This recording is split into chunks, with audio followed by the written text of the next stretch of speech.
At this point, comparing the Callisto Protocol to Dead Space is like kicking a dead horse, but it's still vital to point out that these comparisons were undoubtedly made on purpose. The Callisto Protocol's GRP is unmistakably Kinesis from Dead Space, its core is Rig from that game, and so on. Similar to how Isaac Clarke from Dead Space is portrayed as being psychologically vulnerable, Jacob Lee, the protagonist of the Callisto Protocol, tries to convey the same. There's no doubt that the Callisto Protocol's conclusion aims to establish the potential for narratively driven DLC or a future franchise, but more than any other survival horror series, Dead Space may serve as a better indicator of where this franchise is going. The Callisto Protocol, in contrast, resembles Capcom's Resident Evil series a great deal more. Resident Evil and the Callisto Protocol have many things in common. As players become more comfortable with the controls and combat in the Callisto Protocol, it becomes increasingly obvious that Resident Evil may have had a greater influence than Dead Space. The story's focus on horrifying bioweapon experimentation is undoubtedly what most strongly evokes Resident Evil. In terms of how they operate and what they want to accomplish in regards to human survival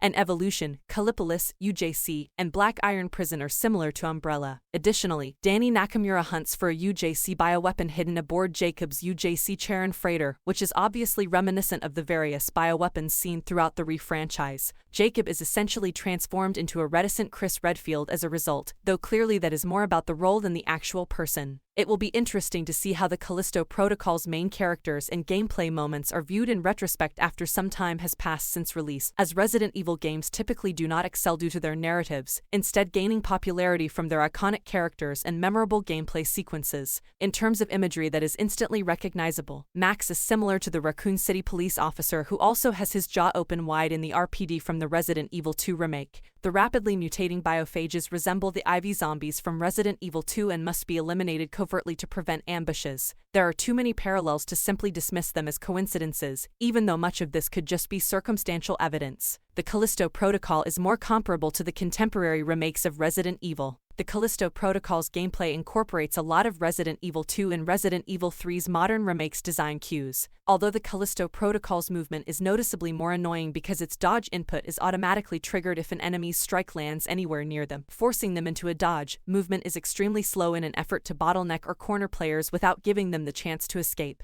Because of this, it becomes difficult for players to move simply left or right when they're trying to avoid engaging in combat. A mock-up of William Birkin from Resident Evil 2's boss battle, Captain Leon Ferris, features increasingly dramatic mutation phases and cheesy dialogue. The Callisto Protocol concludes with a self-destruct sequence in a secret facility, which is the cherry on top. Many fans may not have anticipated the game to draw so many Resident Evil comparisons, but it actually makes the Resident Evil franchise more intriguing than it would have been if it was just trying to ride the Dead Space popularity wave. The Callisto Protocol's future performance with these comparisons is unknown, and we'd also like to see more survival horror as an influence. However, it is yet to be seen how it will ultimately compare to Resident Evil or Dead Space in the long run. Currently, the PC, PS4, PS5, Xbox One, and Xbox Series X all support the Callisto Protocol. Thank you for watching. Please like and subscribe and support my channel.